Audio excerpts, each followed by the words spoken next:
అందరికీ నమస్కారం. గత నెల 18వ తారీఖు నాడు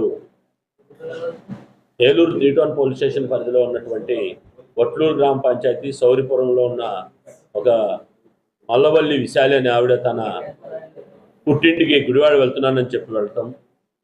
కానీ భర్త ఫోన్ చేసి అక్కడికి వచ్చిందానికి అనుకుంటే రాకపోయే తలకి 19వ తారీఖు రాత్రి 3 పోలీస్ స్టేషన్కి వచ్చి తన భార్య విశాలి గుడివాడ పుట్టింటికి వెళ్తున్నానని చెప్పి కనపడలేదని చెప్పి రిపోర్ట్ ఇవ్వడంతో కేసు రిజిస్టర్ చేయడం జరిగింది.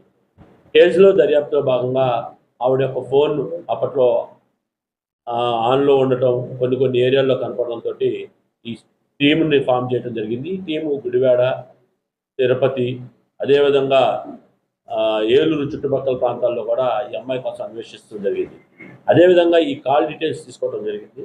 ఈ కాల్ డీటెయిల్స్లో భాగంగా అదే ఊరికి చెందినటువంటి ఈ యొక్క ఫ్రాన్సిస్ సౌరి అనే అతను తోటి కాంటాక్ట్ ఉండటం గమనించాం. ఎవరి ఫ్రాన్సిస్ సౌరి అని చూడగా ఇతను అదే గ్రామం చెంది పాల వ్యాపారం చేసుకుంటూ కొంత డబ్బు ఫైనాన్స్ వ్యాపారం చేస్తూ అక్కడ చుట్టుపక్కల వాళ్ళందరూ కూడా డబ్బులు ఇచ్చటం, పాలు పోయటం ఇలాంటి జరుగుతుందని తెలిసింది. తర్వాత అతని గురించి విచారించి చూస్తే అతను ఎప్పుడైతే మేము ఇతను మీద అనుమానంతో తిరుగుతూ అక్కడి నుంచి తప్పించుకుని తిరుగుతూ నిన్నటి రోజు వచ్చిన సమాచారం మేరకు అతన్ని పట్టుకొని జరిగింది. పట్టుకున్న తర్వాత నిన్నటి రోజున అతన్ని దర్యాప్తు చేయగా దర్యాప్తులో భాగంగా అనేక ఆసక్తికరమైన విషయాలు చెప్పాడు. తను ఈ అమ్మాయి విశాలికి గతంలో డబ్బులు అప్పించినట్టు, అదేవిధంగా అడపాదడప ఆమె డబ్బులు అడిగినప్పుడు ఇస్తూ పాలు పోస్తున్నప్పుడు ఆమెతోటి పరిచయం ఏర్పడినట్లు, ఆ పరిచయం నెమ్మదిగా వివాహేతర సంబంధం కింద ఏర్పడినట్టుగా చెప్పాడు. అయితే సదర్ ఫ్రాన్సిస్ అతనితో పాటు ఇంకా వేరే వాళ్ళతో కూడా ఈ అమ్మాయి మాట్లాడుతుంది అని అనుమానం కలిగింది.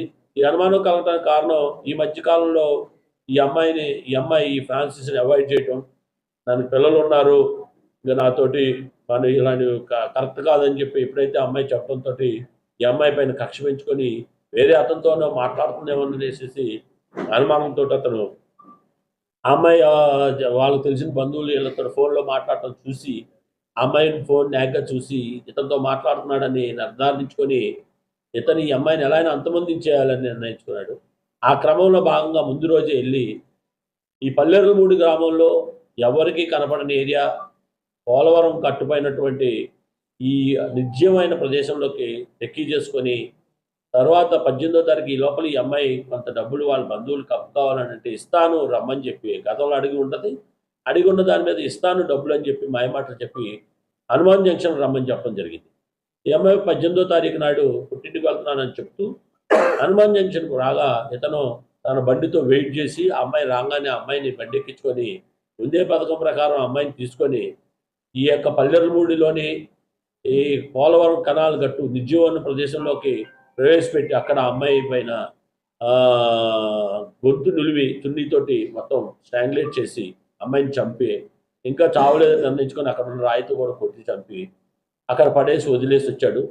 మళ్ళా 2-3 రోజుల తర్వాత ఇలా పోలీసులు కేసు అయిన తర్వాత ఈ శవం గురించి అక్కడ వచ్చిద్దేమో అని చెప్పి వెళ్ళి అక్కడే ఒక పొలుగు పార తీసుకెళ్ళి అక్కడ గొయ్యితోవి ఆ అమ్మాయిని గొయ్యిలో పూర్తి చేసేసి పైన కంపేస్ వేసి వచ్చేసాడు.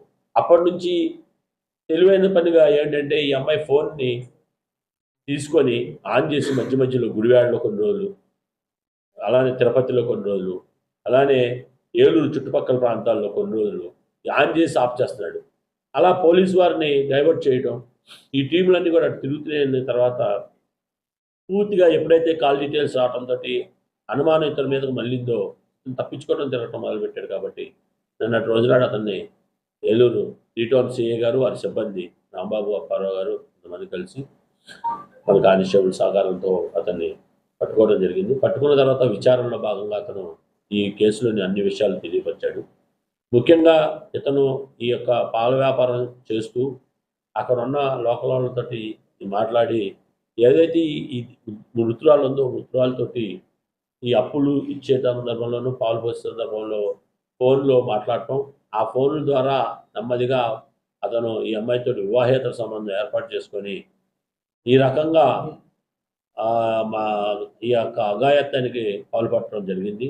కాబట్టి నిన్నటి రోజునాడు నూజివీడు తహసీల్దార్ గారి సమక్షంలో ఈ అమ్మాయిని తీసి పంచనామా చేసి అన్ని సాంకేతిక పరిజ్ఞానంతో పాటు ఫిజికల్ ఎవిడెన్స్ అంతా కూడా కలెక్ట్ చేసి క్రూస్ టీము ఫారెన్సిక్స్ టీమ్ తోటి వచ్చి అన్ని ఆధారాలు సేకరించి ఈ రోజు నాడు అరెస్ట్ చేసి కోర్టుకు పంపడం జరిగింది.